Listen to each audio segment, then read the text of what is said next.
Hello, Fightful Faithful.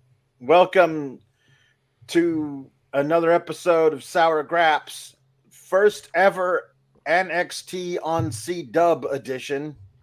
I'm your host, Alex Pulaski, and everything sucks. With me, as always, is Kate. Kate, it's a new era for NXT. The logo is silver now, no longer black or gold. It is now silver. It is the silver and black era. We are the Los Angeles Raiders. God help us.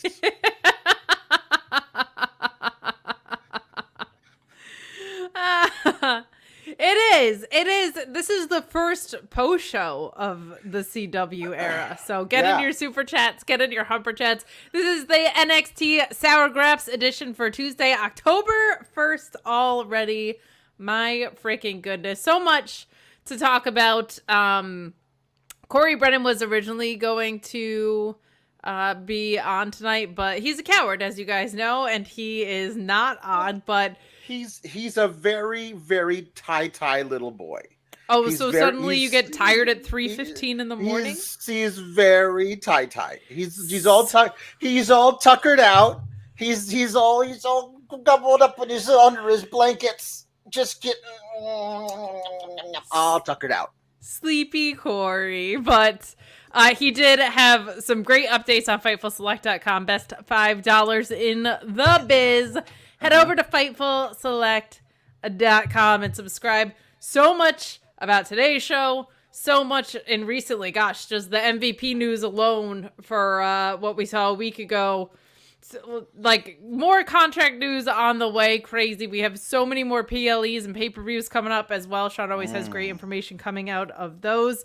Some unfortunate news that went up about Luchasaurus and his health. We send our best and healing thoughts to him, but that's on the free tier of FightfulSelect.com, so you can check that out there as well. But in addition to FightfulSelect.com, we invite you to leave a thumbs up on this video. Pretty please. It helps people find us in the algorithm. Also, the Fightful Awards are open and the spots are moving quick. So, if you are interested in sponsorship for the Fightful Awards, 35,000 views across platforms last year, 500,000 follower reach on social media for those social media callouts. $100 for a spot, so come and get them while they're hot. Can't guarantee categories, especially right now, but you are more than welcome to request which awards you want. You've got your standard ones like Tag Team of the Year, Men and Women Singles Competitor of the Year, but we also have like Gear of the Year, and Hater of the Year is definitely something that's going to be hot, which I feel like we should be nominated for, Alex, to be honest. Like, yeah, I'm everyone's talking about Nigel McGuinness and Drew McIntyre, and they should be, but like, who's doing it like us? They're not hating and singing. They're not hating and doing puns.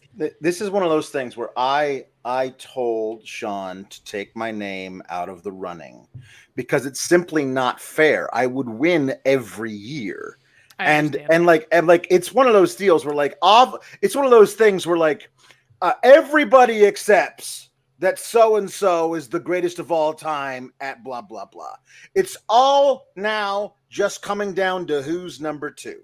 So once you take me out of the running as obviously the greatest hater ever, everybody else is just jockeying into position for who's a distant number two.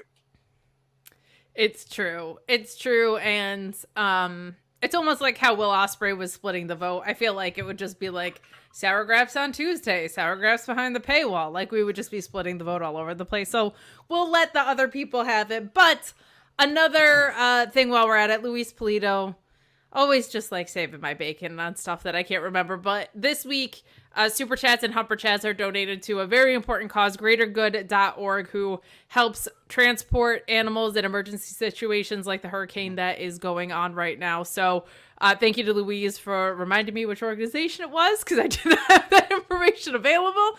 And thank you to Sean and Jimmy, who, help us use this platform to donate to causes like this and throw some good in the world in a situation that is very rough. And I feel like not getting the coverage that a lot of these get, but it is a very dire situation in the Carolinas and Floridas and such. So your chats this week are going to a good cause across all shows. So, Alex. Yeah. New belts. New belts. On the road is like a really good thing. The crowd was way more fun tonight than it is normally. But darn it, I feel as though maybe the booking has been the issue with NXT, and that didn't change at all. No, they didn't seem to change that. That was a thing. They decided we'll just keep that. That is one thing that doesn't need to change. We're all good on that, they said. Everything else can change. But that one is going to stay right where it is. I did want to bring up Orion Band, who says that the Hater of the Year award should be called the Sour Graps Award for Hater of the Year. It should. And I feel like we should get Sean to like just go ahead and name it that. The Sour Graps Award for Hater of the Year. Like, is it like the Conn Smythe Trophy for most outstanding player in hockey or whatever? Like, sure. Or like the name of the award itself should be the Sour Graps Award. It's like how technical wrestlers, the Bryan Danielson Award, like the Hater of the Year. And then we should also have a separate Hater of the Year award that's Jamie Hater. That's Jamie Hater. The Hater Matt of the Hater Year. From Australia. Like there should be an Hayter, and somehow Jamie wins every year. I think that's fair. No offense to Matt Hater out of Australia, a talented guy, but Jamie's Jamie. You know what I mean? So Jamie's Jamie. Also, it is now October. It is the Schlocktober. So we are in the fall season. We are in the Burr months. Yeah, so it is now autumnal fall puns. Yeah, it is. So get in your autumnal fall puns now this week. Again, everything that you send in goes to help the greatergood.org to help our people down there. So thank you very much for that. Well, Luis says there's the SGS, there's Kendrick, and there's everybody else who's been nominated. If the nomination should be Drew McIntyre, Nigel McGuinness, Kendrick Lamar, and us, and we should win. Yes. But if the award is named after us, I'll take it. Right. JW Pringle says, awesome, Alex, Killer Kate, Papa Paul, and all the SGS. That was a really good episode. Too bad horrible booking kid won't be able to keep it up. Hashtag Blue Chew. Keep it up. David Evans says, hi, Kate. Belated happy birthday, Alex. After how good your segues into the sponsors ads were on last week's Grand Slam review, Alex. Yeah, they were excellent. I think you should do all the segues from now on. You're still the best at doing a Vanna White impression, though, Kate. No, I'm going to leave it to Kate. Kate is the one who was good at those. I have a gift.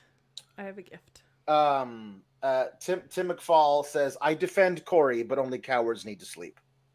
It is true. It is true. Corey the coward. There's like Cody's crybabies and Corey's cowards. That's what we've got over here. Oh, I'm tired at 3:15 in the morning. So yeah. And Paul, and your dad says, well, it's Tuesday again and everything sucks, but not the SGS nor the Fightful team. Next up, JW Pringle turns heel, taking on Papa Pawlowski. Oh no! You're gonna turn heel on Papa? That'd be terrible. I don't know who wins that, honestly. I feel like Papa is probably scrappy as hell, and he has all this knowledge on how to win sitting around. The promo battles, though. I mean, it's just him standing in one corner. Steiner Math has nothing. Nothing. Just that's the whole deal. Okay. Hi, Dad. Ryan Lambert says, Tom Valley says, if this is now NXT 4.0 Silver Edition, I lost track. Shawn Michaels comes out to his sexy boy to show, he spares no time. Just, hey, new titles. He just yanks it. Like usually they took forever. Remember that with the new women's titles? I think it was. Oh, or the new tag titles. Yeah. Like it was just Triple H milking it for every damn second. No. HBK's like, I'm out here now, wearing a cowboy hat. Here you go. And then we had to get Triple H to show up too. Like it was not. Honestly, I did feel like because most of these segments last 8 to 12 minutes. I was like, these guys better have removed a rib for how much they're going to be doing things to themselves. Because that's what they normally do in these particular segments. Oh, yes. But all he did was say, are you ready? And all of a sudden, Giulia came out. And I was like, well, that's off to a good start. We're off to a good start because you decided we're not going to do a 12-minute segment where these guys pat each other on the back, see who can pat the other guy on the back harder for 12 minutes. Remember when we were in DX together? I thought for sure we were going to be getting a lot of that. So I'm glad we did not get that. But as Ryan Lambert says, new era, same booking, but silver. We did get a thing that happened at the beginning of the show that does not give me hope that they've decided to change the booking. Seems like we may have not turned a page on certain facets of NXT. No. One thing that I give Shawn Michaels a tremendous amount of credit for, well, two things. We talk about them playing the best hits of Shawn Michaels and the match types that he has. Two things he's really good at. One, he's so much better at media relations than Triple H. My God, I don't think he's intentionally good at it. I think he just falls into saying very human things and making good points. But I much prefer that. And I will say,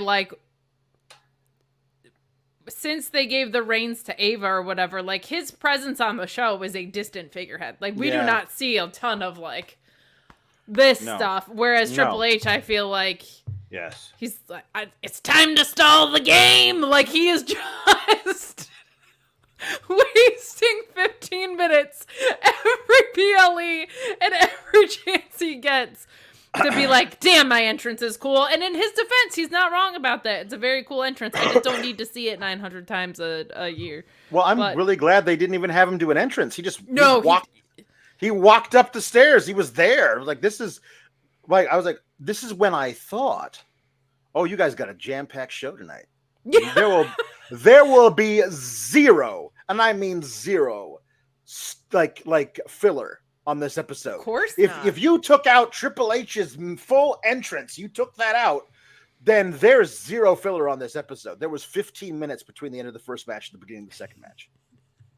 They literally did Zach Wentz, Wesley next twice. Ooh. They did it, and then they did a whole segment on TV where nothing happened, and then Wesley walked down to the ring with a shopping cart, and they said, Wesley, Zach Wentz next. You can't do that twice. When you inquire about the state of people's readiness, as Triple H often does, this isn't me talking to Triple H. This is me talking to Paul Levesque, okay?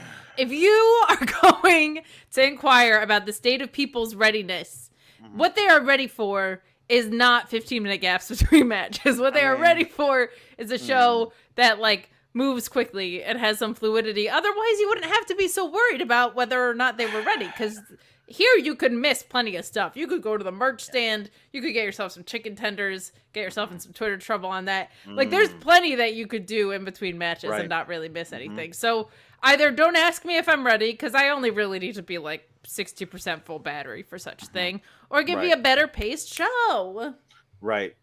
Well, the opening match was tremendous. Yes. It was until great. The end. Giulia was everything as advertised. Yes. Roxanne, it's the first time, I think, maybe since Mako, that she's been out there being I don't have to worry about whether or not people can keep up with me or know what counter I'm doing so they can react to it correctly. Yep. She's out there with somebody who absolutely knows what the hell they're doing. It's not somebody who's had 15 total matches in their life. Roxanne is the prodigy. And you need to put the prodigy in there with people who are on her level, or she's going to be slowing down her own progress. 1,000,000%. Trying to stop and go and this is the level at which I can wrestle. This is the level at which my opponent can wrestle. So I'm going to have to be here maximum, or it's just not going to look right. Yep. And the people who are down here, by the way, I'm not taking anything away from them. They've had 15 matches in their career. They'll eventually get up to this level just below Roxanne if they put in the work. They just haven't been there long enough. Yep. But Giulia's had a lot of matches.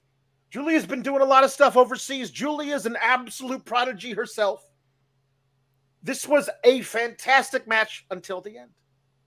It was a fantastic match until the end. And you're right. There was just this you can see when athletes are in a flow, right? Like when a player is locked in at the plate, they're locked in. When you can feel momentum at a football game, it's because your quarterback cannot miss a target.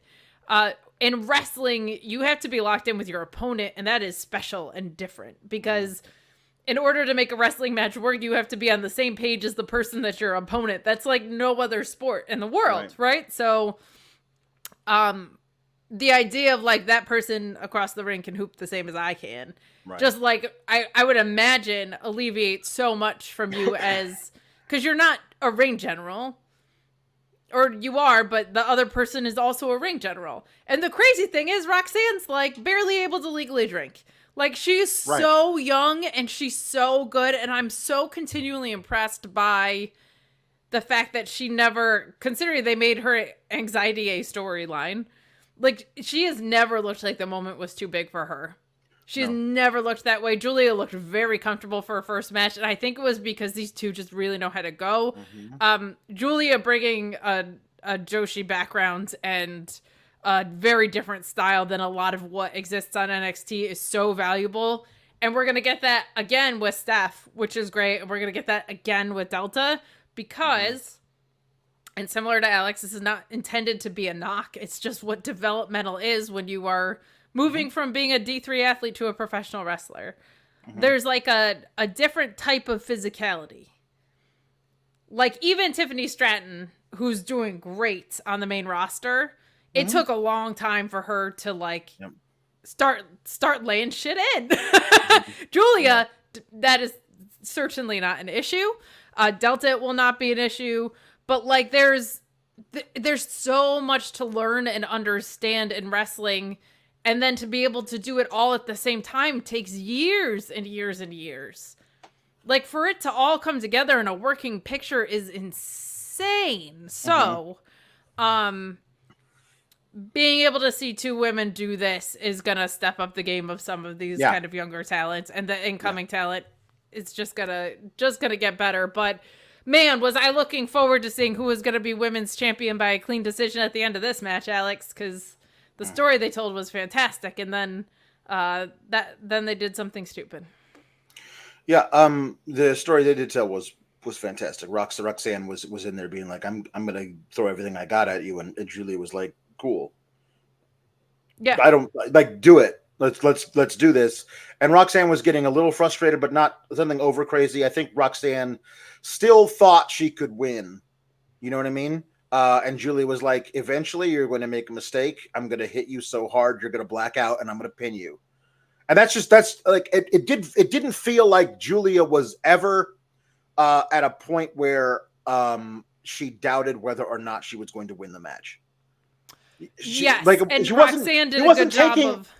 Yeah. She wasn't taking Roxanne lightly, but she also was like, oh, that's good. That's good. That was good. I felt that one. Let's tussle. You know what I mean? Like there was this cool thing where Giulia was like, you are as advertised, Roxanne. I'm still going to beat you though.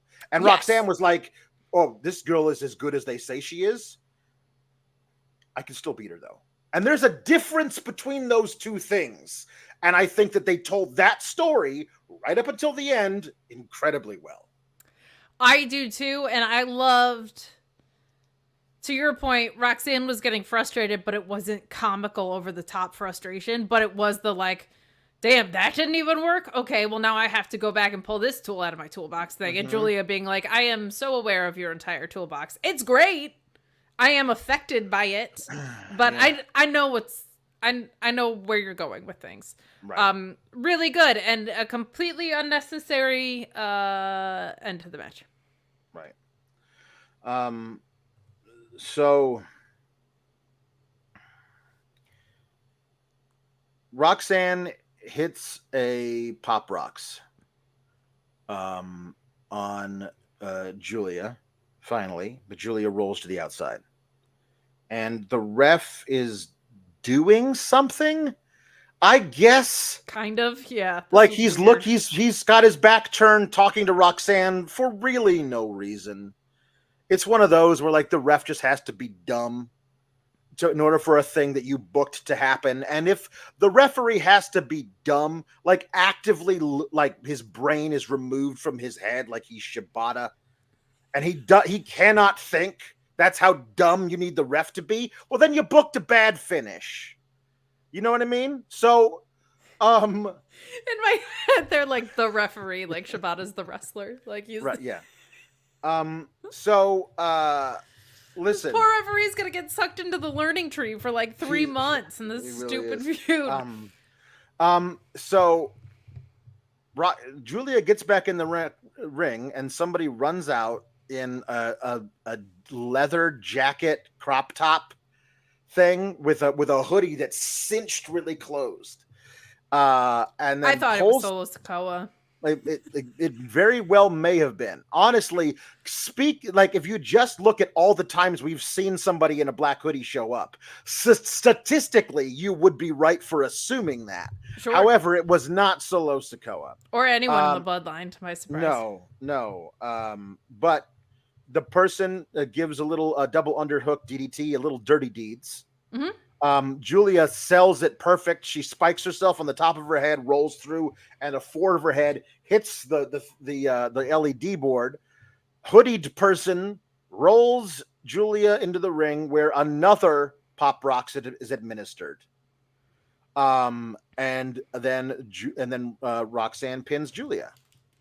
And then up on the ramp, the person who showed up was not Stephanie Vaquer, obviously. It was kind of obvious from how she was dressed, but like the idea that she did say, hey, I'm coming for the winner of whatever, maybe she's like, you're not getting the title off of Roxanne, I am. The person who takes off the hoodie is Cora Jade, which, how long did Roxanne lie to us and say she was going to be out for? I think she said like early in an interview this week, she thought she had 4 more weeks of rehab before she could possibly be. Even so that was in a ring. Yeah, that was some good gamesmanship there by Roxanne. But it is Cora Jade, who the last we saw of her and Roxanne, they did no longer like each other. Though we heard that there was plans before she got injured to perhaps team them back up again. I just hope for my sanity's sake that their second team up lasts longer than their first team up, which lasted a week. I didn't like this. Good for Cora Jade for fighting back. Like, injuries suck, and then when you have an injury and you're back for like a cup of coffee and then you get injured for months again, like I believe multiple surgeries, that is very few people I would wish that upon. Here's the thing, though. They did not like each other, Alex. And being a fan of CM Punk is not enough to make you an alliance for me. Like, the things that we know about Cora Jade are that she's bad. Right. And she used to, in a past life, have a tiny skateboard. She no longer does. Right. And that she loves CM Punk. So, like this is what's going to be interesting about them being out of the Performance Center. I feel like she was Performance Center over, and so was Von Wagner, right? Yeah. So like, it's not always a reflection of how good somebody actually is. I'm not saying Cora Jade's not good. I'm not saying Cora Jade can't be great, but like, they're going to have to do more work to make that true. Like, you and I were talking about this before we went on air. Like, in kayfabe, they have not actually told us that she's very good. They've just said that she was mean.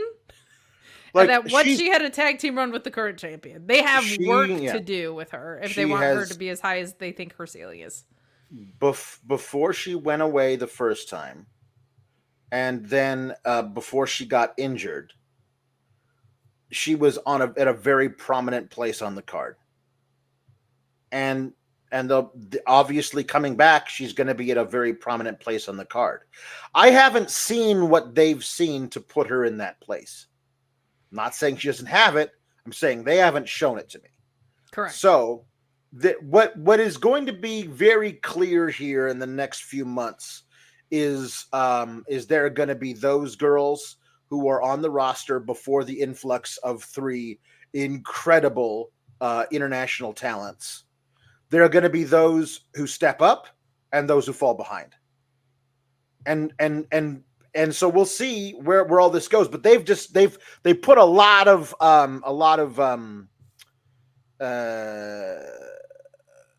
eggs in the basket, I suppose. Sure. Of Cora Jade saying that before she left, before she got injured, she pinned Lyra Valkyria in a tag match and was almost certainly going to get a title match versus Lyra Valkyria that she may or may not have won. I'm not sure. Yeah. But that changed a lot of stuff.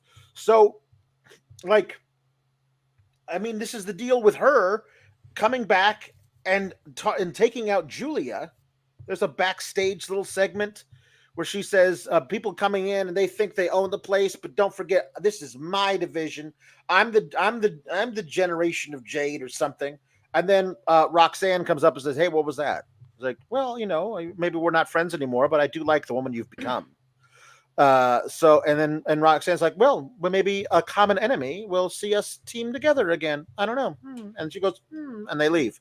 So they might have Corey beat Kalani. That's where I thought this might be going, is Roxanne has the title while she has the mid-card title. Well, like, okay, maybe, but doesn't the finish tonight of her coming in and ruining Giulia's shot on the first ever CW NXT to try and become the women's champion, doesn't that scream to you Cora Jade and Giulia feud? Because it screams that to me. And like, Giulia has to win that feud, right? Otherwise, why did you sign her? You already brought her in and gave her adversity to work against by losing her first big title match on the premiere on the CW. And so the reason you do that is to put her off, to keep her away from Roxanne, because we want to extend that reign, or maybe we want to give that title to Stephanie or Delta when they show up. But like, we're extending the reign of Roxanne artificially, and we're going to give Giulia something to do with Cora. And now I'm going this thing of like, from what I have seen of Cora, again, this is just from what I have seen. I wonder if it's going to be one of those situations where Giulia and Cora. Tonight we saw neck and neck. These two women were great, and they were this. I want more of this. Yes. I don't want to have Giulia have to get through a 3.5 to 7 month long feud with Cora Jade before she gets back to the women's title program. That's all I'm saying with this. My concern is they're setting up a 4-pack. I mean, sure. Giulia, Roxanne, Cora, and Steph. So that Roxanne can lose and not get pinned. I get that they are starting on a new channel, so they probably don't want to immediately have someone establish themselves and then go to the main roster. Yeah. They could use it if SmackDown is going to 3 hours. They should probably juice up the rosters a little bit. Yeah. But they also have a little bit of time for that. If I don't know how you rehab Kalani Jordan from this, but I would have Delta be the one to come in and just beat the living crap out of her. For now, they also have something for for Kalani to do. For now, I don't know I don't know how long for now is going to last. Sometimes with them, for now is 2 weeks. Sometimes with them, for now is 9 months. Yes. You know what I mean? So we'll see about that. Ryan Chiquino reminding me that the ref got distracted when Roxanne brought the title in, but he was distracted for too long. He was distracted for a very long time. I'll also just say, like, we just saw such a similar ending on Raw in that main event last night. Like, it was so also uninspired for me to watch. Like, because then Seth Rollins came in and curb stomped him, costing him the match, and the other person won but didn't really win. This at least had a title involved and something that Cora Jade could hypothetically want. It has a relationship with someone in the match. But I was like, we just saw basically this last night. Not even 24 hours ago did we see something similar to this. Freshen both companies, I'm talking to you, AEW too. Freshen up the frickin' playbooks. So much stuff, even when it's good, is predictable. Yeah. Freshen up the playbooks. The tropes are like troping very hard right now. Ryan Cicchini continues, fine with result for the Giulia match. A taste of it, but more to give it a PLE. See, that's what I'm worried about. I'm worried that the PLE match for Giulia is Cora, not Roxanne. Yeah.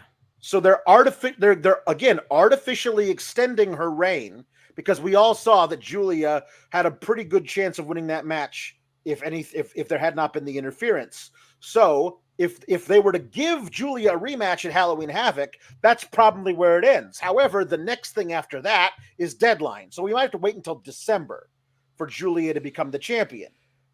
Now, that face you're making is my immediate face when Cora Jade takes the thing off. Yeah. I do all those calculations in my brain immediately, and then you go, we're not going to get Giulia as champ until December? That seems too long, because all of those things happen in my brain immediately, and I don't like that about myself. I wish I could just sit and enjoy things, but I have to find sorry, Rain Man.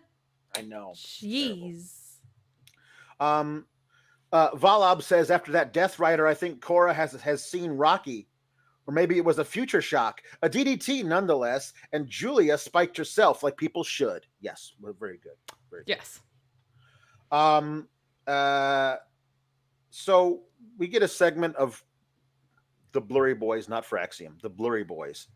Luis, you are never to refer to them as Fraxium in the rundown that I'm looking at ever again. This is your one warning, Luis. They are called the Blurry Boys on this show.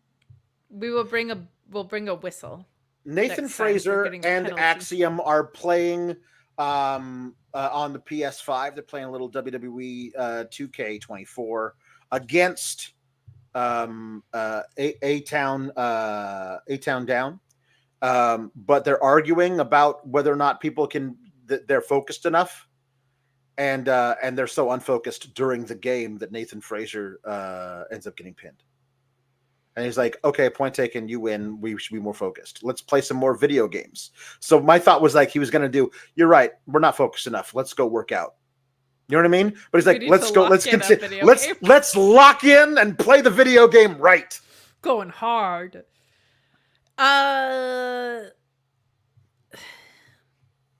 This has very little to do with like actual NXT and the implications of such, but like, are we still pretending Grayson Waller and Austin Theory are working? Like, are we still pretending that this tag team works? No, listen. I don't know why they're taking so long to do it, but that tag team's breaking up. It's been in dissension for like 45 years. I know. Since you were born, Alex. I don't know you why. You were in utero when they had dissension. It's true. It's true. It's hard to believe that their tag team win at WrestleMania was 47 and a half years ago, but it was. It's true. There were only been 41 WrestleManias, but they were 47 and a half years ago that they won. It was like before even the Wrestling Classic.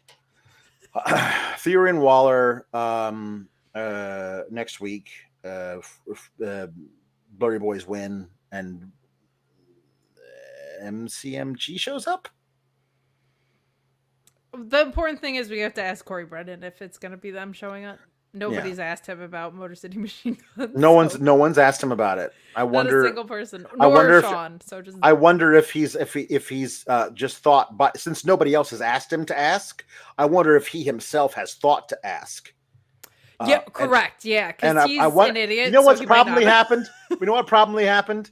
He figured out he should ask, and then he asked, and they gave him a straight answer, and he just didn't print it.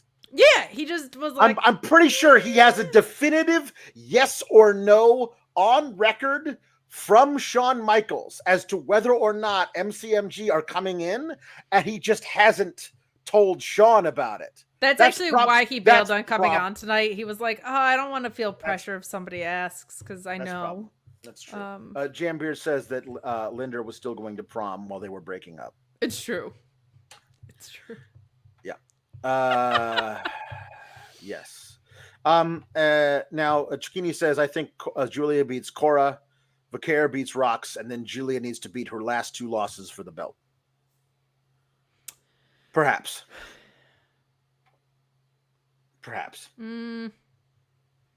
We'll see.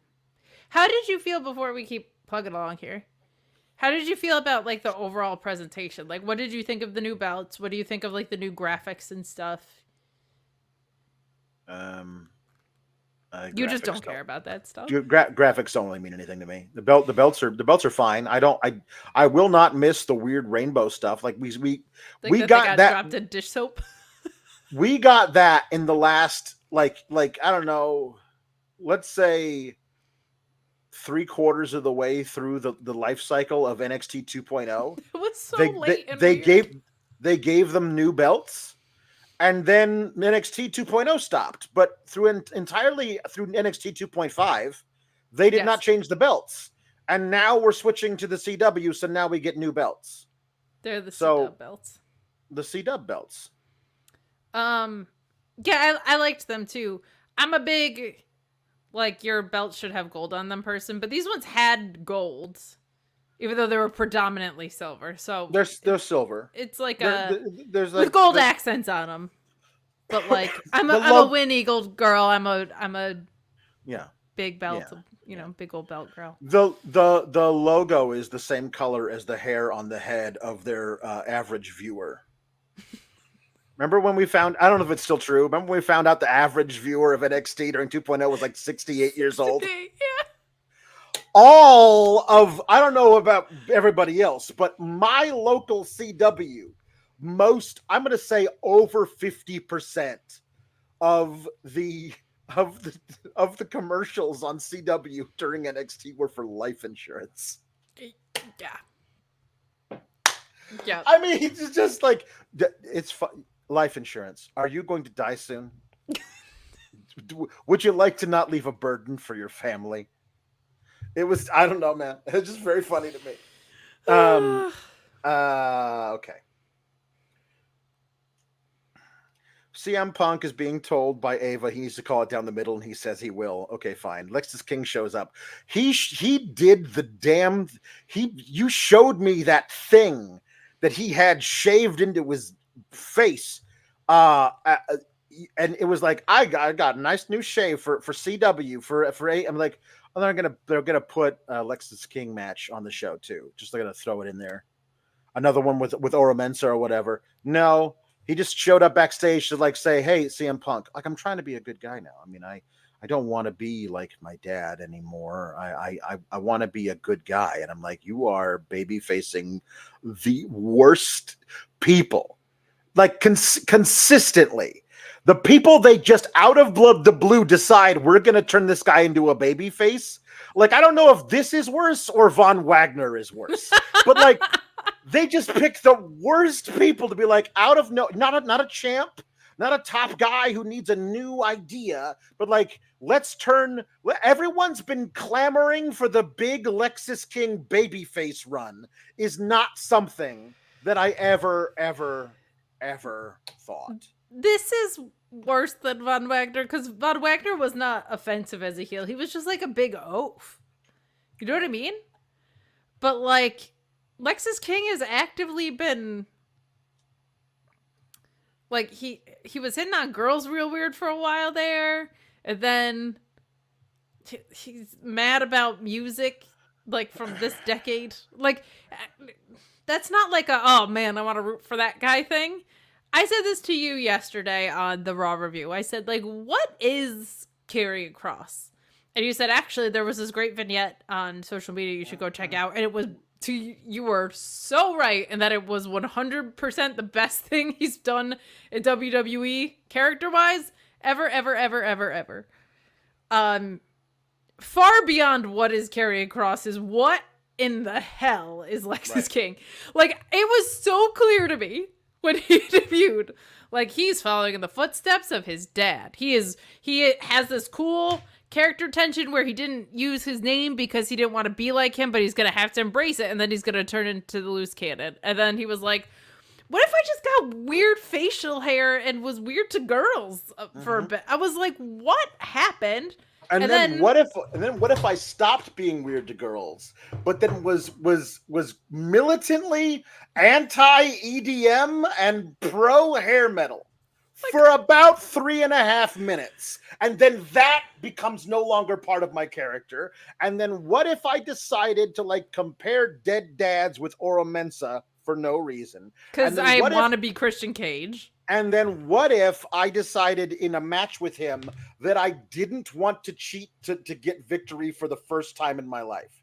Also, there was that weird match where I had with Dante Chen where I pulled up the padding on the outside and then did my little weird twisty neck breaker thing to him on the double padding.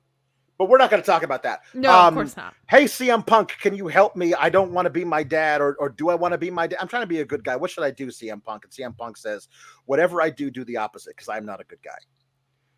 He didn't say that, but he should have, if he was being truthful. I just,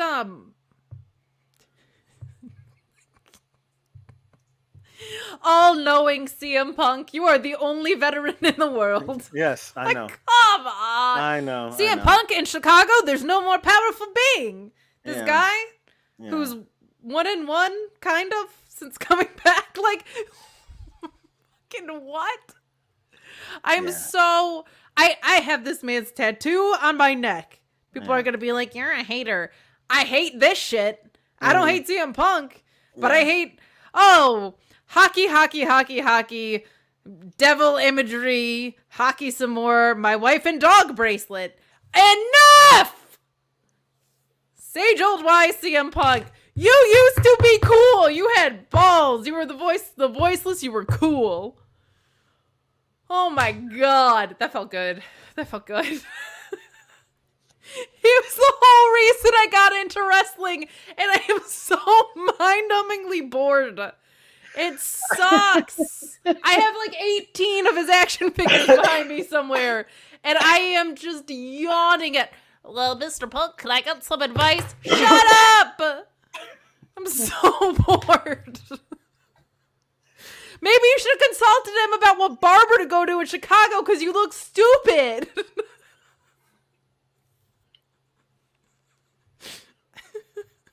Okay, so one of the most watched movies in my household in the past 7 years, it was the Toy Story movies. And there's in the beginning of the Toy Story movie, there's the like little shark toy finds Woody's cowboy hat and puts it on and says, "Hey, everybody, look, I'm Woody. Howdy, howdy, howdy."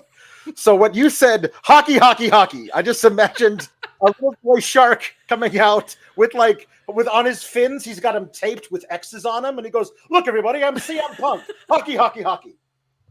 And he's Chat GB Punk. I'm so sick of it. Like, all of his promos are the same.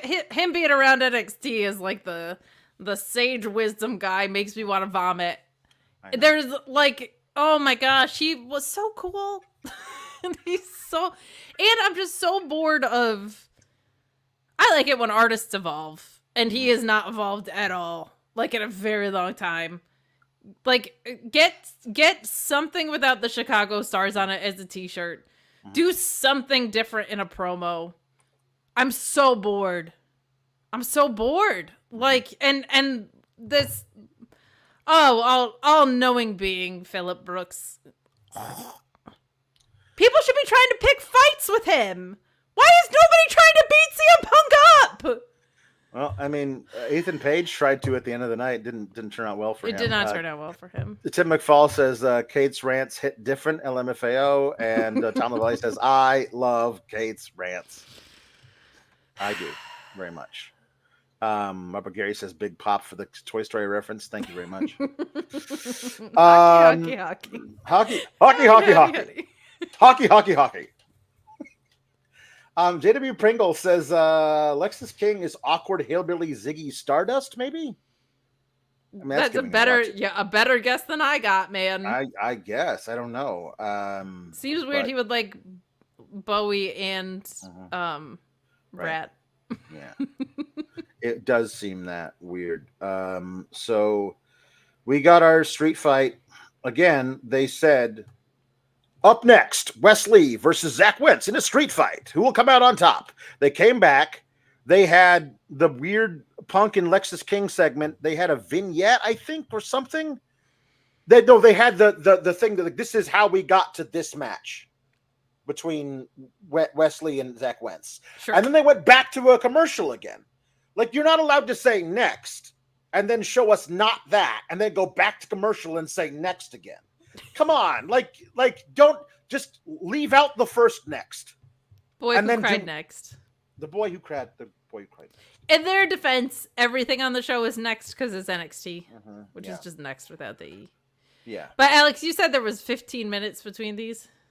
15 minutes between matches. Look, there's some people that would love to go 15 minutes. You know what I mean? Yeah. Especially between matches. I mean, like, but they need a little help. You know what I'm saying? Right. Need a little aid of sorts because they're not physical enough to last 15 matches. You know what I mean? They need a heavy of sorts. They need someone to come in and back them up, and that's Blue Chew. Blue Chew, main event performance, main event confidence, and a main event deal. Go to BlueChew.com and use the code FIGHTFUL, and you will get Blue Chew with their first shipment for free. Shipment? Yeah, I said shipment. No waiting in line at the pharmacy, no awkward doctor's visits. You take their online exam, and then if approved, it's shipped straight to your door. That's right. Same active ingredients as Viagra and Cialis, but in a chewable form and much more affordable. How can you pass up on this? How can you pass up on that confidence? How can you pass up on that performance? How can you pass up on making your sex life better? That's what Blue Chew is here to do. You don't have to have a problem to use Blue Chew. Just get that additional performance. BlueChew.com and the code FIGHTFUL.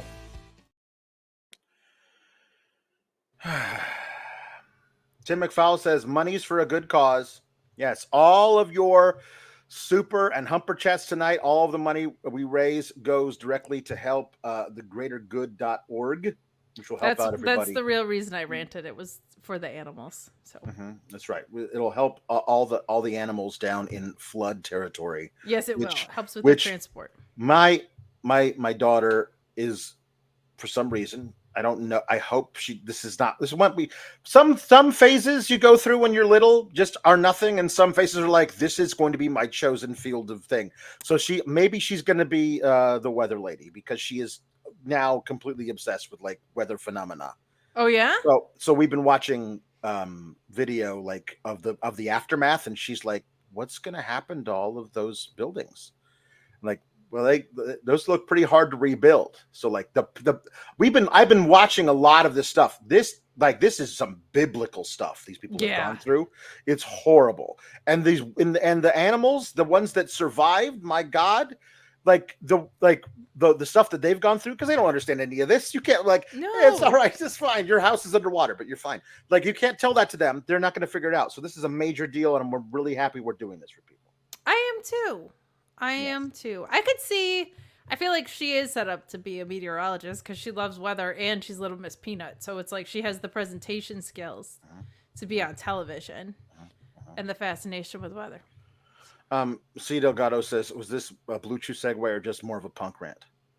Two things can be true. That's all I'm going to say. Tim McFall continues, as for NXT, amazing in-ring until the main. Didn't hate the finish of Roxy Giulia as much as everyone else, though it was meh after such a sicko match. Match of the night was West Zach. TNA, strap Zach up if he's still alive. This was the match of the night. This was the thing that I thought these guys were holding back the last time they had a match together. I was like, these guys have got way more in the tank, and they spent it all with this one. This was tremendous. Right around the time that Zach Wentz was trying to do a running thing toward the ropes, and like Wesley kind of helped him get up and springboard farther than he wanted to. Cleared the table on the outside and basically landed entirely on his hip and back on the outside after flying about 25 feet. I was like, you guys want to live, right? So like they were just doing some crazy bumps. This was a lot of fun. I thought Darby Allin showed up. This is crazy. Wesley took the victory. Now they're tied 1-1. Feel like it's I don't think they'll do this, of course, but it's only fair. The rubber match should be in TNA.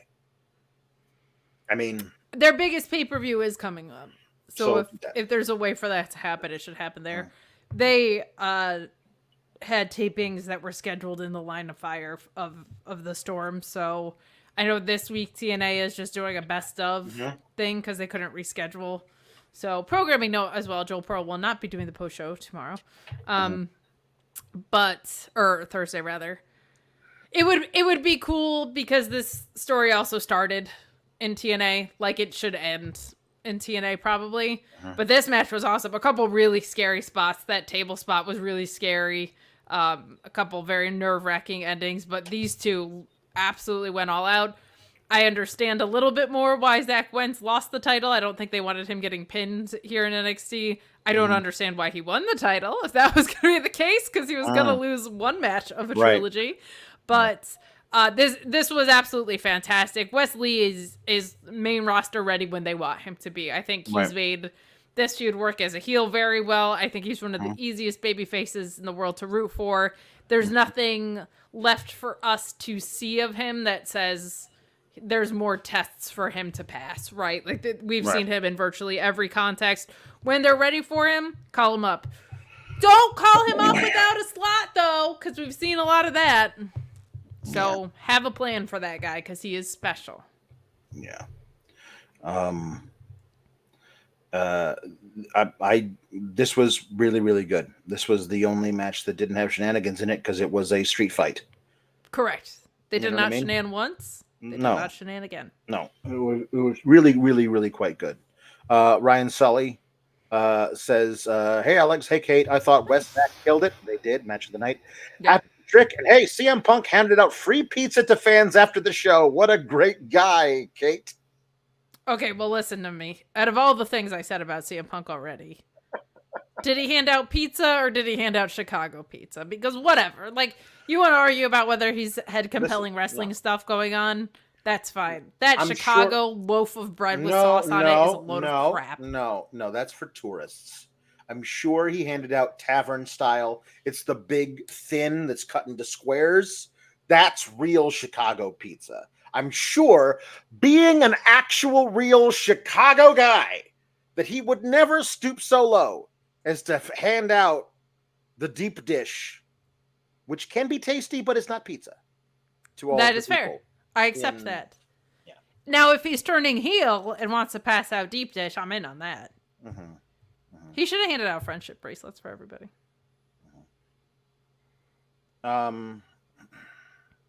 So, yeah, I thought this was excellent. I just don't know. Again, Wesley, Zach Wentz is great. We're doing it a third time. Yes. And then after that, Wesley, again, you say goes up, but I would be like, okay, so then. To do what? To do what? I'm sure the programming realignment is going to affect the timing of certain call-ups, right? Like, I don't doubt that. I doubt Raw is going to be having a ton more talent come up when they're going to a 2-hour program. And I don't know. We still have not confirmed that it's 3 hours for SmackDown. That's just been word on the street. So we'll see what that looks like. I don't think this is as logical as, oh, it's this or that pay-per-view. Because there's just too much happening on the literal TV production side of it. But Royal Rumble certainly seems like an obvious time, so we will see. Luis saying that maybe Wes faces Trick at Halloween Havoc. Don't hate that. If Oba retains, I think that you probably could do Wes versus him. I don't know. Everyone keeps telling me that Oba's going to lose, but then immediately get the NXT title. And I was like, I kind of like that, but I don't like anybody doing what we see from everybody else on Raw, upward. Which is failing upward, losing your mid-card title and then immediately getting the top belt is never a thing that I like unless you can really, really, in a very specific way, protect the person who just lost their mid-card title. But we will see. You also just can't do that to Trey. They screwed up his first reign so bad. Bad. Like they owe it to him to give him an actual reign. Yes, yeah, sure. The reign has to be way better than his first one, though. That's what I'm saying. And like what I'm saying is, okay, great, but like if we're 2 months into it and it's as bad as the 2 months of his reign the first time, we should have just had Oba take the title off him in 3 weeks. Sure. You know what I mean? So like that's yeah. So Meet Normus says, "Shenan me once, shame on me. Shenan again, shame on you." So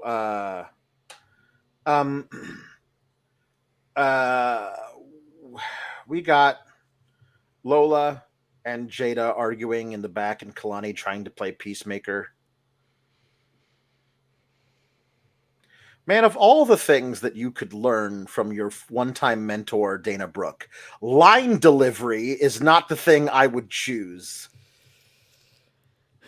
She really needs to work on just sounding like a person.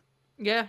And I don't know what it is, because I've seen her like where she's just not reading the lines somebody gave her, and she sounds like a person. But like there's her lines you have to recite, and they're not being said like person would say. Last week's was much better. Like she sounded so much more natural last week. Right. But this is she just needs to be in promo class, and it bums me out. I'm trying to think of how to phrase this. Bums me out that they hot-shotted the title to her. And that's not because of her. That's because she just wasn't ready for it. And it's like this first inaugural reign for this mid-card title, and there hasn't been a whole lot about it that's been memorable outside of her and Sol Ruca doing some of the most freakishly athletic things in the world, which was very fun to watch. But I already knew that about her. Right. So there's I don't even know if I believe this, but there's certainly credence to it. They say like either the wrestler makes the title or the title makes the wrestler. I think when things are done really well, it's both. When I look at Miro's mid-card title run in AEW, I'm like, that was a case of both. That guy established himself while reestablishing that title. This title reign, unfortunately for me, is just the opposite of it. Like, it's not doing a whole heck of a lot for Kalani. It's not doing a whole heck of a lot for the product. They probably should have just put it on somebody just in general who's more established, like a JC Jane or a Fallon Henley or something like that. Sol Ruca always impresses, right? But like, I understand wanting to capitalize on someone's potential, but giving potential a title is something that is a fool's errand for the talent, and that's not fair to her. So, but we also felt that about Lyra, and then they called her up to the main roster. Like, extremely wooden line delivery and stuff like that. So, what do we know? Right. Okay, so we'll talk more about those ladies a little later. Let's talk now about how Miz TV happened. It was booked when Miz was still a face, and then he turned on heel on last night on R-Truth by caressing R-Truth's face with the sole of his foot. Remember we talked about with the foot. And now he's out and he's dressed all in black, and he's just being instigator Miz. Which honestly makes for a better segment. Yeah, sure. But it's a talk show segment. And I mean, it is what it is. I thought that Oba did really, really well here. I loved his like, you are very good, Tony D'Angelo, but you have a ceiling. Like, yeah, that's what I've been saying. Like, I don't know what you do with this guy. Once like he's great. I love him, but like as presented, I do not think you can do a lot of things with him at the upper part of the card. Sure. So maybe we change a little bit of that, and this is part of it. But I also loved him saying like, you can throw people off of bridges all you want, but you cannot have this title. This title is mine. Oba's so good. Like the coldest line in history. You can throw people off bridges all you want. That alone is insane. Yep. But to no sell it is even better. Yep. Yeah. I saw a lot of my feeds that were just like, this guy just couldn't be more the guy, right? Mm-hmm. Like what we've been saying all along, especially you. Because you saw it back in the shot putting couches days. I did. To your credit. But I love how palpable it is. I love people were tuning into NXT for the first time tonight and like, oh man, this guy, like, if they just stay out of their own way with this dude, he's the next big thing, right? So the fact it's that obvious is a very good sign for them and for us. Yeah.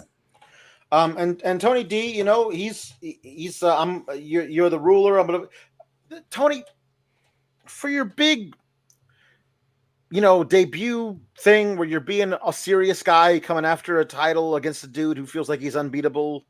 Was tonight the night to wear your Saturday Night Fever costume? The white suit with the red tie and the giant lapels popped out. Like he looked like the male dancing emoji. Yes. Yes. He kind of did. Yes. Yes. I thought like I am inevitable is the greatest. It's the greatest catchphrase that's ever been. Great. I am inevitable. And Tony D is like, yeah, I guess you are. Basically, that was the look on his face is, you are still broken. And then all the way in the background, you get like Miz, like way back here being like, next week on the CW, St. Louis, it's going to be these guys facing each other. And it was just so weird to have him so far back from the action. I just thought that was very fun. It was a really, really good segment. I don't know if they're planning to do anything with Miz, but like him just getting destroyed by Oba would be very fun. That would be great. That like would be properly. Great. That would be nice. But Miz is going to be destroyed by Braun Strowman. He's going to be a chicken shit about it, but he's going to be destroyed by Braun Strowman. That's a very good point. So that match is next week. That should be really fun. Next week is lined up with some punch, which is good. Like right, it's got a lot more than 4 matches. It feels like to me because tonight we had. He's such a 5-match perv. I was so surprised. Like I love is like I love Triple H is like all these fans want me to have more matches, but I was like 5, and HBK is like hold my beer 4. And Triple H is like, all right, 3. The first night that Raw goes to 2 hours, it's going to be 3 matches. Raw's going to go to 2 hours, and there's going to be 1 Iron Man match, and just filler happening between it. Yeah. I will say the matches we did get were very good. Yeah, very, very good. And the segments weren't all terrible. Like this was productive. So decent stuff. Fatal. I mean, like, listen, your mileage may vary. This women's tag match was very much not it for me.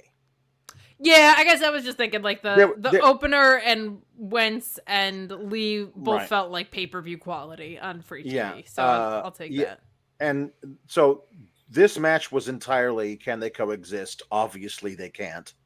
And then the main event was all built around a special guest referee, which is one of the worst types of stipulations. Correct. So the first 2 matches, one of them, the first one, was amazing until the end. And the second one was really, really, really good. Great. And the third one was, can they coexist? And the fourth one was, let's do a special guest referee match. So no, I did not pretty much care for most of this, but this match was, I just wanted, could this match have possibly been, I know it can't because that's not the way they're going right now, But couldn't it have been like Jaida and Lola like watching each other work and being like, "Hey, girl, I like your style. You hit hard."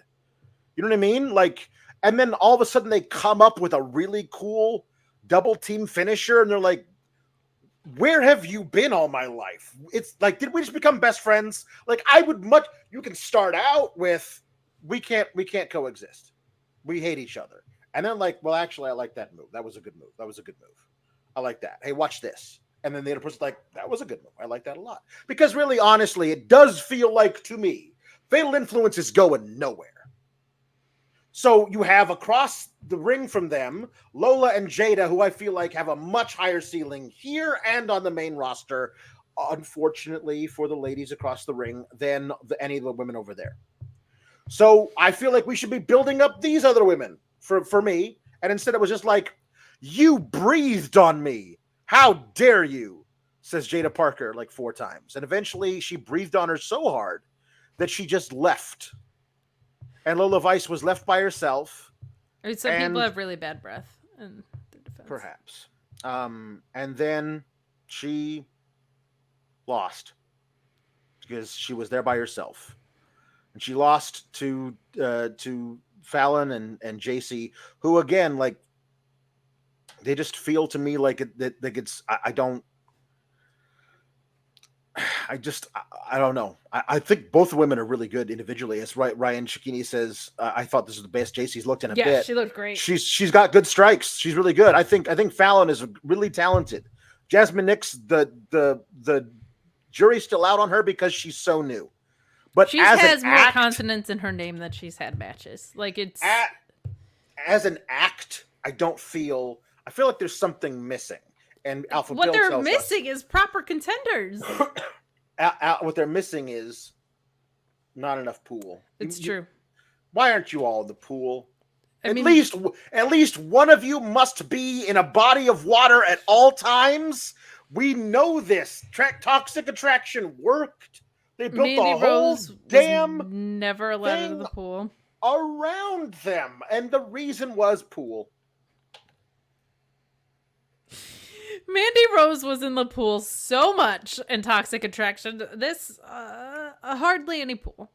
But Alex, what you're missing is like a properly built up other side of the coin. Like there has not been hey, maybe they'll do this on the way to Halloween Havoc and we'll have like a War Games match or whatever. But like there has not been a proper, we're a team of rookies built up to face you. Like not really.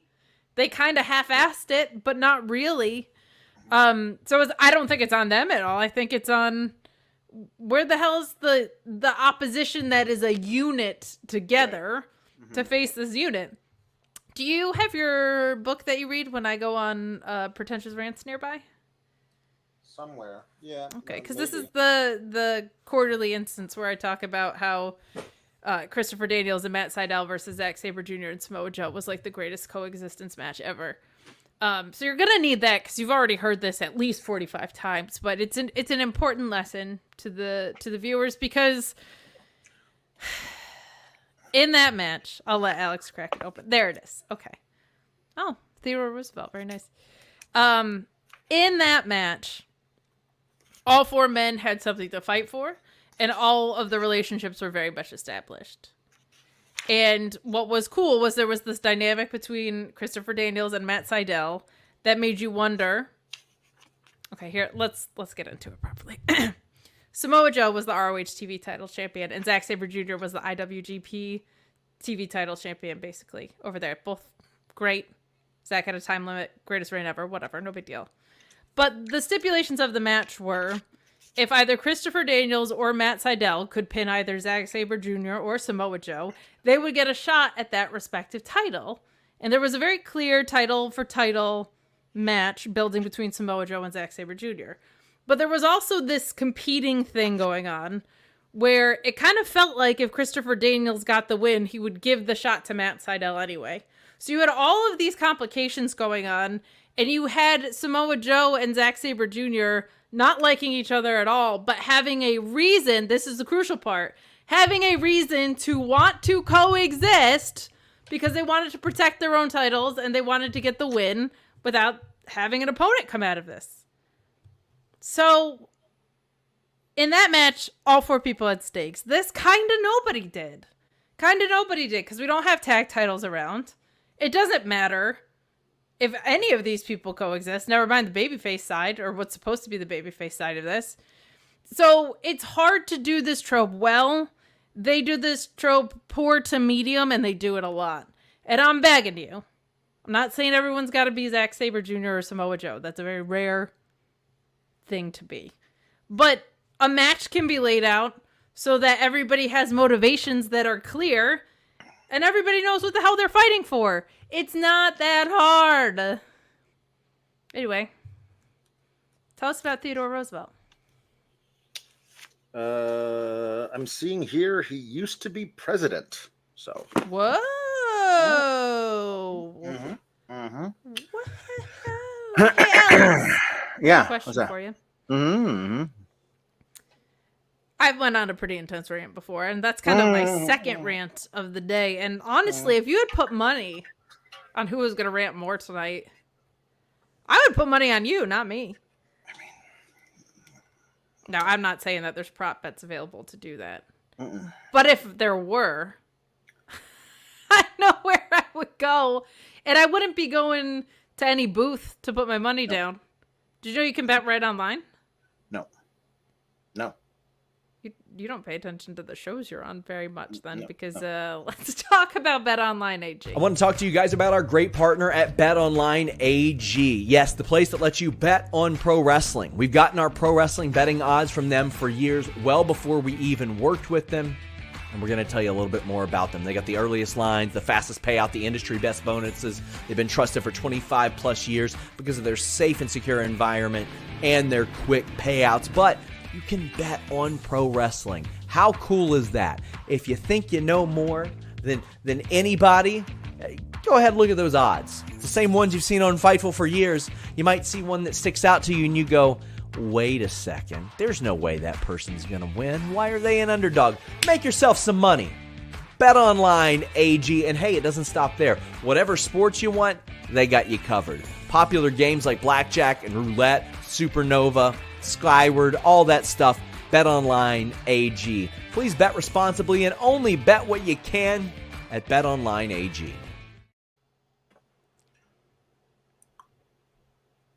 All right. After the match, which happened is Jada Parker runs away, walks away. Like, I'm not doing this. I will not be a party to this match with Lola Vice. Lola Vice loses and rolls out of the ring, and then Fatal Influence says they are now targeting Kalani Jordan. Kalani Jordan says, "Oh, that's cool because I didn't come alone, and now come Bianca and Jade, and they beat up Fatal Influence and run them off." And it is announced later that there will be a 6-woman tag next week. So my question is are they going to get around? They say they're targeting Kalani. Do we think they get a title match versus her? One of them does at least? Probably JC. Like, so then you have JC pin Kalani in the 6-woman tag next week? Because if they lose to Kalani and her friends... Oh, God, yeah. If they lose to Kalani and her friends, then there's no reason for them to get a title match. They'll probably shenan once or twice. They're going to shenan the hell out of things. But I think that's the only way. So, like, one of the two of them, either Fallon or JC, is going to pin Kalani next week. And I don't think you should be pinning your champions. I just don't think you should do that. But I agree. And I also feel like you see Jade and Bianca in more trios matches than I do tag matches, right, which is not great. I thought when they said we are coming out and we know who we're going after next, I thought they were going to say Bianca Belair and Jade Cargill, you're cowards for not coming to NXT. We want to tag, because they did say when they lost a match to Last Legend and Jakara Jackson. That's right, because that was back when the witches were the titles, were the champions. But they were like, we want a match versus the champions, and they lost to Lash Legend and Jakara Jackson, who got the match. And then that was part and parcel of why they were like, we hate rookies. Correct. Because the rookies beat us and got our tag team title match. So they wanted the tag team championships as recently as, I think, late July. They don't want them anymore. Now they both want singles gold. Have they decided among the three of them which one of them will be the North American champion? I don't know.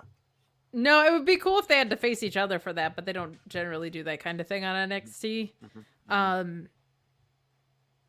I was like in favor of merging the titles because I thought it might be easier to book them. Right, but no. All it's done is zap the amount of women getting on screen at NXT, which is a shame. I will say, and it's not like my place to speak on representation, but WWE, in my opinion, rightfully so, got criticized for the lack of black male singles competitors that have been on PLE/pay-per-view over the course of the past year because the number has been 0. And it started an important conversation that I like to sit back and listen to. I will say NXT, Trick Williams, Wesley, Obafemi, champions, feeling important. Kalani Jordan, feeling important.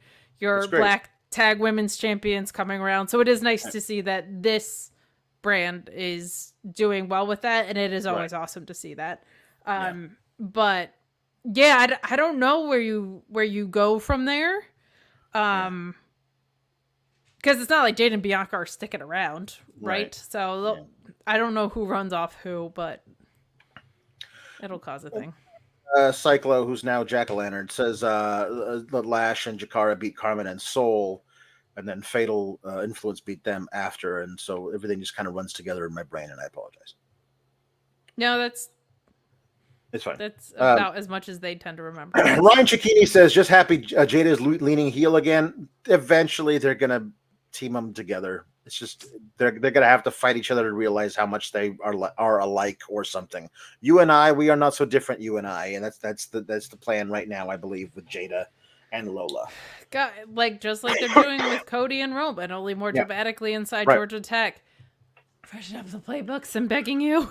Cyclo says, what a way to debut the CW. Giulia and Trick winning were the right calls. Well, Giulia lost. Is this one of your early ones? Is this one of your ones, Cyclo, where you sent it in 10 hours ago? Sometimes MD Cyclo likes to manifest things by sending in chats that have results in them that didn't happen yet. So this says, seeing Bianca and Jade in NXT was superb, and their match against Fatal Attraction should be good. Someone, he said that 4 hours ago, LOL. Someone asked Lexus for that god-awful facial hair. Miz TV was the only dud. Well, Miz TV actually wasn't too bad. He says he sent it at 3 p.m. Nice. Pacific time. So well done. Well done. Javon Evans is interviewed. So is Randy Orton. They will have a match next week where Javon Evans will jump off something high and Randy Orton will catch him into an RKO.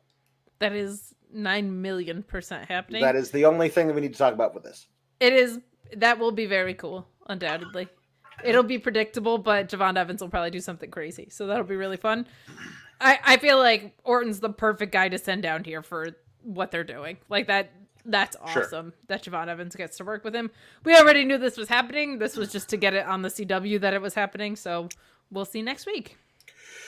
We also saw a little video package of a very intimidating looking woman in a long sleeveless red leather coat with big bracers on her wrists.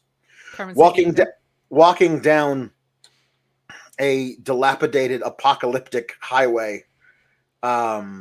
And toward a burned out, destroyed city. We never see her face, but she walks past a sign that says NXT and then two different, because there's a freeway. So there's a sign that has like this way, whatever, like this, but there's a interstate and a highway, and it says 10/27, which of course is the date of Halloween Havoc. So we're getting Delta debuting at Halloween Havoc. I'm so excited. I'm actually, of all the people that are showing, I'm very excited for Steph. I'm very excited for Giulia. I think less people know about Delta, and I think people don't know what they get what they're getting. So I'm so excited for her arrival. I might have maybe not done a wreckage vignette with what's going on in the world. She's based in Australia. Lord knows like what. It's a Mad Max reference, which was all of them were all filmed in Australia. It was set in Australia. She's Australian. That's what it is. Okay. I think this was the concept was created with that in mind before any of this happened. Oh, I'm sure. So, that makes sense. You know what I mean? Yeah. And I wasn't like a big Mad too Max late gal to like outside of order. Yeah, probably too late to order up a brand new, fresh concept for this particular that's date. fair. You know, I didn't outside of the soundtrack because I'm a metalhead. That's not like my jam of movies, so I did not pick up on the reference. But yeah, I that also makes sense, and it is late. It's just something that I was thinking about a lot this episode. But incoming Delta. If you guys are fans of Rhea Ripley, I don't want to like compare her because she's a badass and she's Australian, but they came up through similar scenes, and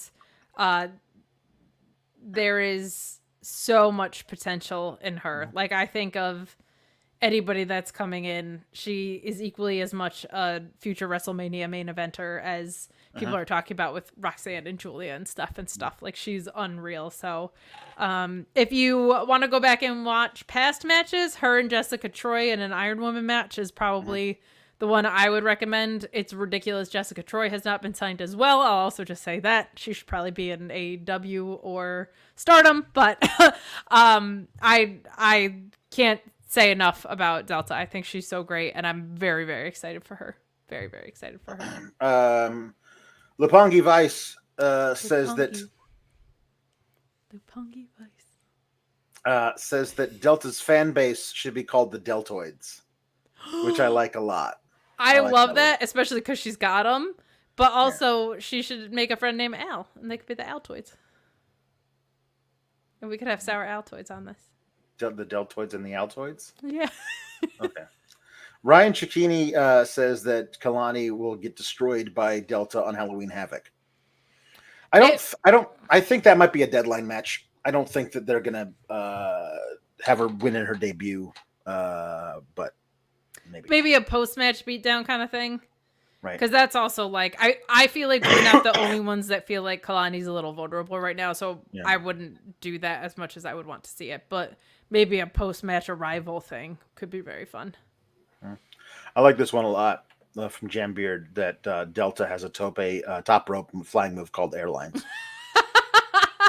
She should have a flying clothesline. Now. She should have a flying clothesline that is called Delta Airlines. There you go. Well, then she should have gone to AEW and been in Top Flight. Picked the wrong place. Perhaps. Trick Williams is your new champion. We'll see for how long and whether or not he decides to go back after the title when he loses it. He defeated Ethan Page. Full disclosure from me. When the beginning of the match was Ethan Page backs Trick Williams into the corner, and Punk gives him a 4 count and then pulls him out of the ring, and pulls him out of the corner. Ethan Page is very upset. And then Trick Williams does the exact same thing to Ethan Page, and CM Punk pulls Trick Williams out of the corner, and Trick Williams is very upset. I was just like, so you're building the entire match around CM Punk being the super special guest referee and how he's going to call it down the middle. All right, I see I don't have to pay attention to this for the next 10 minutes. Because I hate special guest referee matches because it's always about, let's make the referee into a character that, like, if they have a specific rooting interest, at least there's something there. But like, I will be a referee and I will call it down the middle. The only difference between me and any other regular referee who also presumably calls it down the middle is that we have to do spots that get me over in the match. And I always hate the referee should be a guy who's just there to call the friggin' match. So I don't need to like, you should do your job, but this was not it for me. I tuned back in around the time Ethan Page did the Ego's Edge to Trick Williams through the table. I don't know what I missed in between, but I didn't think it was much. It wasn't a lot. It wasn't a lot. And I wasn't like tuned out necessarily, but I was just like, okay, when does the thing happen? Right? Because I too do not like special guest referees, especially when regular referees are available. And especially when your regular referee or the guest referee doesn't or shouldn't really have a stake in any of it, right? Like, we're not setting up a match between Ethan Page and CM Punk. So this seems stupid to me. Yeah. I really didn't. We've seen like 3 special guest referees matches in 3 months. Like, it's a bad stipulation, in my opinion. It's an overuse of that stipulation, and it gets less interesting when the guy can't really set up a match or have any stakes with the guy coming out of it. Like, I don't think we're not setting up for a trilogy with Ethan Page and CM Punk. He's got to go face Drew McIntyre in a cell that they caressed on Monday. So, this was a bummer for me. Like, this is, I feel like everything that they've done with Ethan Page since he's gotten here has been so gimmicky in some way. Like, the way that he won it by accident, all goofy shit with Ornamental, like, his ceiling is so high, and I think he's very good at all the comedic stuff he's doing. But, like, man, like, it just feels like they're missing what I feel like is special about him, and that sucks. But I will say, the right call was for Trick Williams to win. I feel like all the Punk stuff cheapens it, but whatever. They owe Trick Williams a well-booked, consistent title reign with him as a face to capitalize on the fact that he's this over. And I have just such little faith that they're going to do it, because I don't think they do a good job at booking title reigns. Like, just has not been great. Has not been great. Ethan Page hit a GTS on Trick Williams, but Punk only counted 2. I kind of wanted Punk to do a deliberate slow count there, simply because of the Ethan Page ridiculousness of it all. He should have counted 2 really dramatically and then gone Kenta into the sky. Yes, and then come down for the 3. But they were trying to put this thing like Page went for the Ego's Edge, and Trick Williams kind of fell off behind him. And this is one of those things where you watch a referee match and you kind of learn to watch for the bump. Yes. Because in no way is the proper spot to stand when somebody is doing a move like the Ego's Edge directly behind the guy doing it. No. So CM Punk should have been around looking to see what's going on over here. Is he raking the eyes or whatever? None of that. He's just standing right there, so that when Trick Williams drops off the back of Ethan Page and stands and like Pug half hugs him, and then Trick Williams turns around and hits him with a knee and pins him. It was really anticlimactic. And good for Trick. Trick winning is the right call. Yes. We'll see if him specifically having a title reign is the right call, depending on how they book it. After the match is over, with confetti falling from the sky, Ethan Page shoves Punk, so Punk hits a GTS on Ethan Page. It's Chicago. We knew that was going to happen. God bless their restraint in not having it happen during the match. So good it happened afterwards. And then apparently he handed out pizza to the audience, but JW Pringle says still no ice cream bars, I see.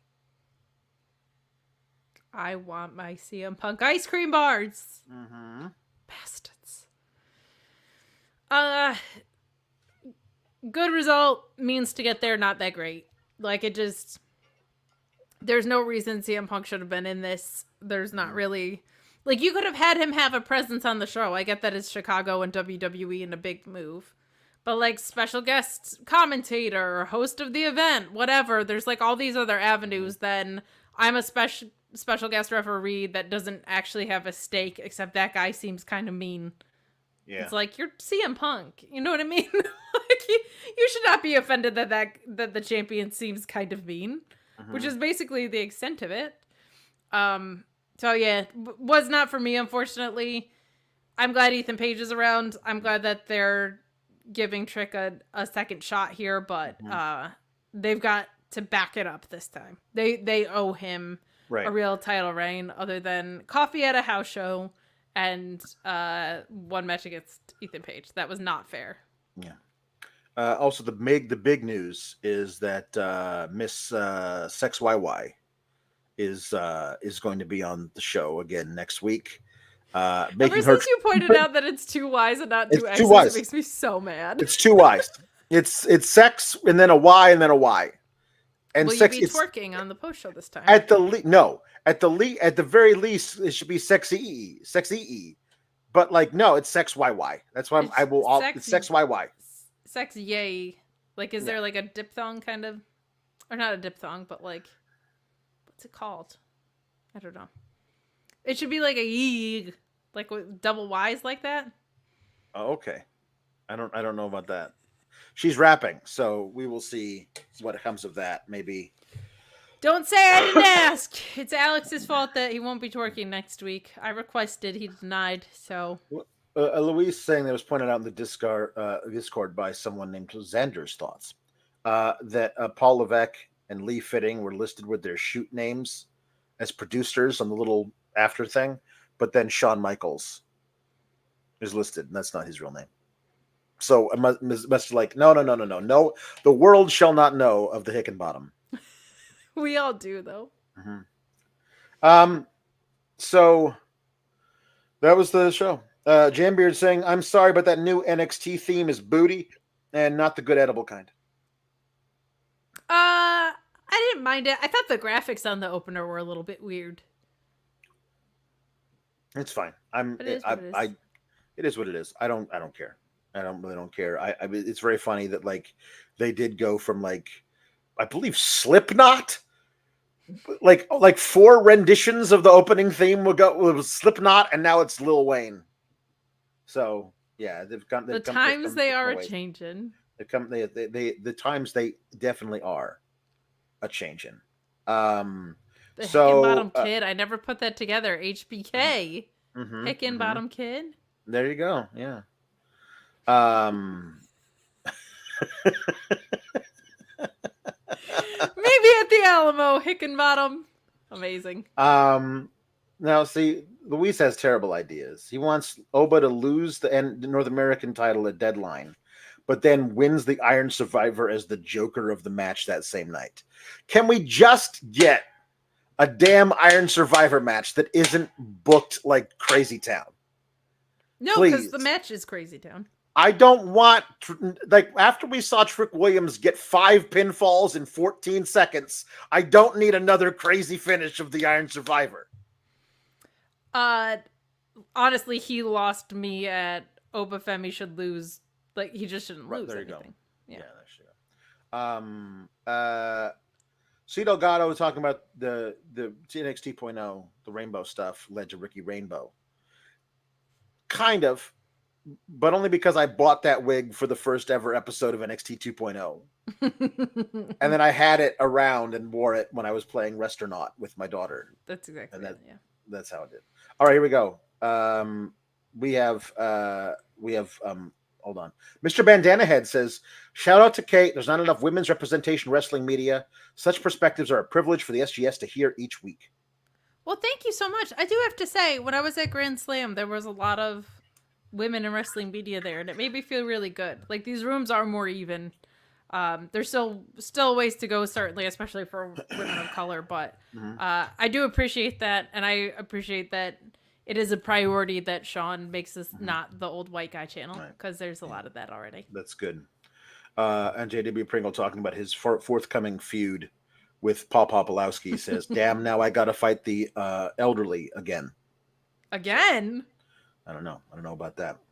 Hey, before we segue into like puns and singing and stuff, I did just want to remind everyone, super chats and humper chats, for those of you who weren't watching before, I'm seeing our numbers went up, are donated all week to hurricane relief.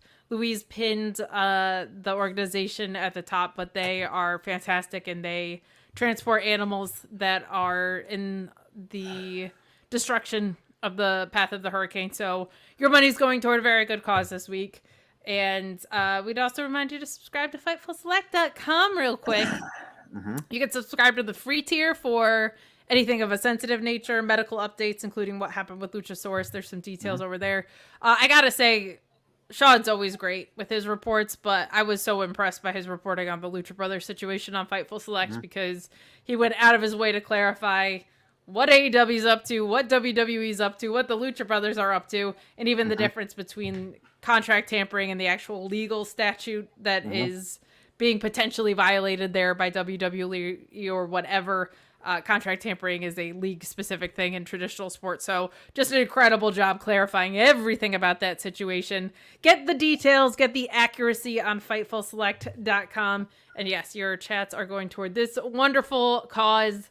TheGreaterGood.org, emergency transport there for you. So feel free to make donations, of course, outside of chats too. But why do that when you can send in ridiculous puns like the ones we're about to read? We've got a lot of some really good some fall puns, but first, last week, a guy who cannot watch live sent me a message that he had 2 TV puns he really wanted to do, but he felt really bad because he can't watch live, so he wanted to join in on the fun. So here are some two TV puns from Johnny Cisco. Night, Zack Ryder. Very good. And Greatest American, Chris Hero. That's really good. See, delayed but not denied. We'll take your puns whenever you want to send them. And then says, love you guys. So we love you. We love you too. C. Delgado says CM Pumpkin and Trick or Treat Williams. Very nice. Chris Pereira says, have to get all my autumnal puns in early because I can't stay for the whole show tonight. Pump Kick Spice Latte.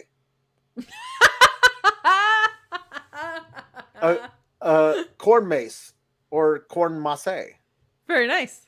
Scarecrow Sting. Jushin Thunder Cider. Adam Cornulia Copeland.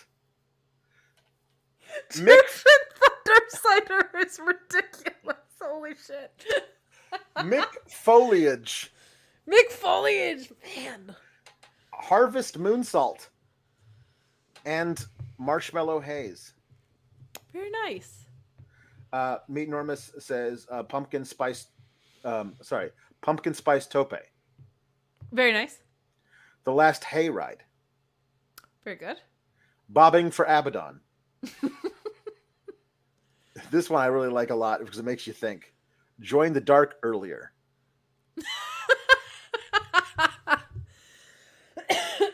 Those are really good. We got good ones. Whose house? Haunted house. Very good. Penta El Cerro Candy Corn. No, we don't want any candy corn. Cerro Candy Corn. Trick or Too Sweet. Trick or Too Sweet? That's very good. Meat Enormous also says Tegan Equinox, Pure Foliage Collection, PFC, The Autumnal Stretch, Zack Cider Jr., Rake the Snake, LA Night Savings Time, Dia de los Beast Mortos. I love my CSJ ones, but man, there were some bangers in there. Lieutenant Colonel Photo says Alba Bonfire. Very nice, very cozy. Lieutenant Colonel Photo says Bobby Lashleying for apples. A stretch, but we'll take it. Yeah. Tom LaValle says time for the leaves to fall off the learning tree. Oh, wouldn't that be great? Ugh, I would love that. Meat Enormous says double harvest and the beach. I like the ones that are our canon, so I like it. And another one of Mick Foliage. That's a really good one. Lieutenant Colonel Photo says Paul Haunted Heyman Ride. My name is Paul Haunted Heyman Ride. Could you imagine? Paul Heyman being like the tour guide on a haunted hayride rules. Very good. Meat Enormous says Josh Wood's Bears will soon be in the nation of hibernation. That is true. For a sore throat, have some Bam Bam Bigelow tea. Alistair Black Friday. Very good. Gotta save that money. Meat Enormous says Mariah Mayflower. Very nice. Gourd of the Islands. T-Electric Mayhem says Jamie Hateride, Cornya Copeland, Pump Handlekin Cider House Hot. Okay. Hold on. You put a bunch of commas in there between them, and then didn't with two of them back to back, so I lost it. Pump Handlekin Slam. Pumpkin Handle Slam. I'm not sure. Cider House Hobbs. Terry Bam Bam Gordy. That's very good. Manorchard. Harvesty Whippleman. Mensorchard. He left out the end. Mensorchard's really good. Mensorchard is really good. Tom Valley says it's spring in Australia. It's spring in Australia. It is. Meet Norma says Apple salute Ricky Starks. Miz TV sucks, but Miz is autumn. It was good tonight. I don't have complaints. Keith Leaf. Very good. Kanlate Takeshita. Zach Sider. Lola Spice. October Festival of Friendship. So good. Luis Polito says one of the most under luchadors of his era, Halloween. I did not know there was a luchador named Halloween. Very fair. I know little, but I know of. Mm-hmm. Tom LaValle says, is it a PLE or a PSL? I prefer the latter. It's all the same to white girls. Okay. All right. Hold on. Okay. Meet Normus asks, do the Linder and the Sheeler drink pumpkin spice lattes?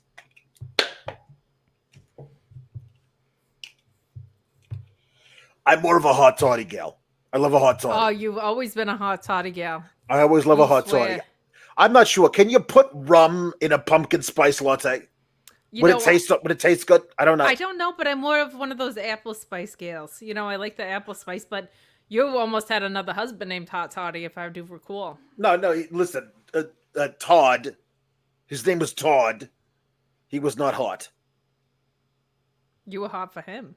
We should have called him Ugly Toddy. Is what we should have called him. Oh, you're so bad. Listen. You swear a hot toddy could cure a common cold. You swear it. Listen. I don't know. It's just different. So that's all I'm going to say. So Jambeard now wants a pawpaw and the Nya girl thing, but now you're going to describe something to me. So Jambeard wants Nya girl to describe the hair and beard styling to Pawpaw Pulowski and how it's the new thing, if you want to be cool. Okay. Literally, there's so much that's happening in the men's grooming space. It's cool for dudes to care about how they look. But what? Then okay, so you know that Lexus King guy? Who?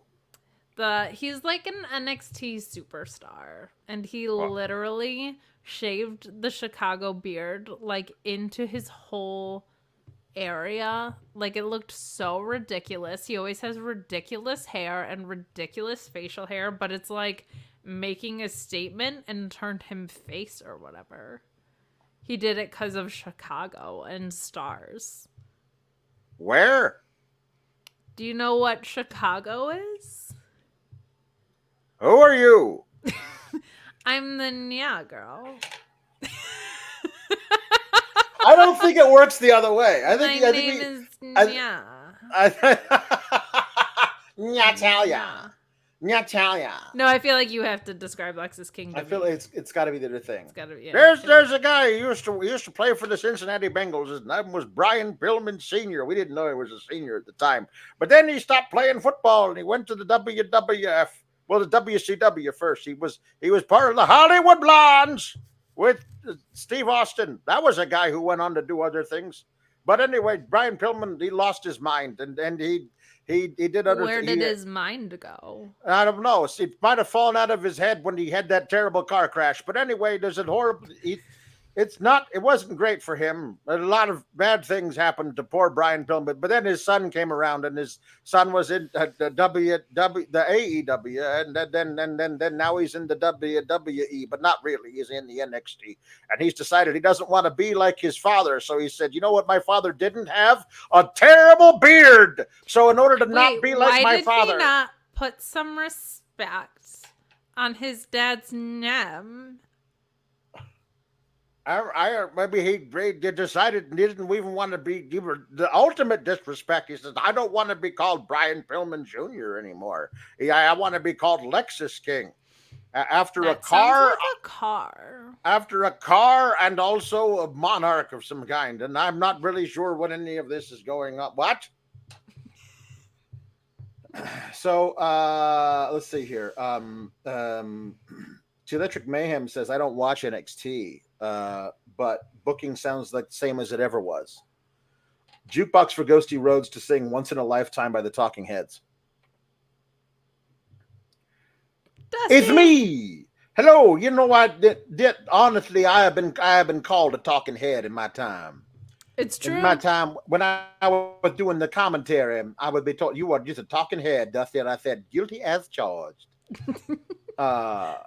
And you may find yourself living in a shotgun shack, baby. You may find yourself in another part of the world, Daddy. You may find yourself behind the wheel of a large automobile. And you will find yourself in a beautiful house with a beautiful wife. And you may ask yourself, "Well, how did I get here, baby?" Letting the days go by, let the water hold me down. Letting the water... Then the days go by, water flowing underground. It is the blue again after the money's gone. That's hard times. After the money's gone, it's the hardest times of all. Once in a lifetime, water flowing underground. You may ask yourself, how do I work this? How do I work this was a thing I would ask all the time when wrestling. How do I work this? How are we going to make this work? And then they'll say, you may ask yourself, where is that large automobile? And that was when I got so drunk and I parked my Buick too far away from the bar and I had no idea where it was. I just had to take the ride out. I had to completely take the loss on that from the rental car place. Where is the large automobile? You may tell yourself, this is not my beautiful house, and you may tell yourself, this is not my beautiful wife. Letting the days go by, let the water hold me down. Let the days go by, water flowing underground into the blue again after the money's gone. That's hard times. Once in a lifetime, water flowing underground. Thank you very much. That was beautiful. Thank you so much. Well, I got to go back to the great beyond. Hey, it was great to see you. Thanks for stopping by. Yeah, anytime. Honestly, this is kind of a slow time for us in Wrestler Heaven. Yeah, we were trying to set up. There was nothing to do tonight, so we just decided to set up the bonfire and roast some marshmallows. Oh, that sounds lovely. I hope you have fun with the fellas.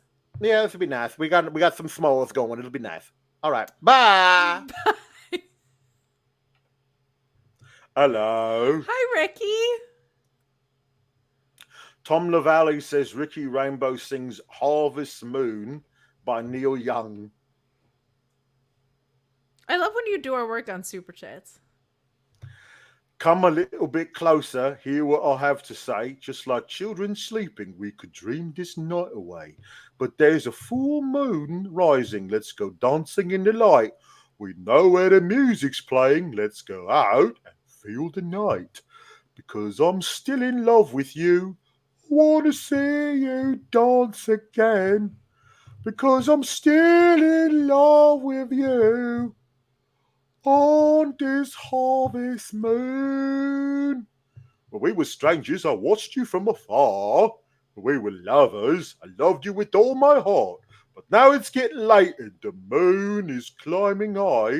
I want to celebrate, see it shining in your eye. Because I'm still in love with you. I want to see you dance again. Because I'm still in love with you. On this harvest moon. Thank you. Just like a beautiful falsetto. I'm not used to ballad Ricky. It's a different vibe. Well, I didn't spend, several years touring with the Rolling Stones for nothing. You did? Yep. There was a time where Mick lost his voice at the end of the tour in India.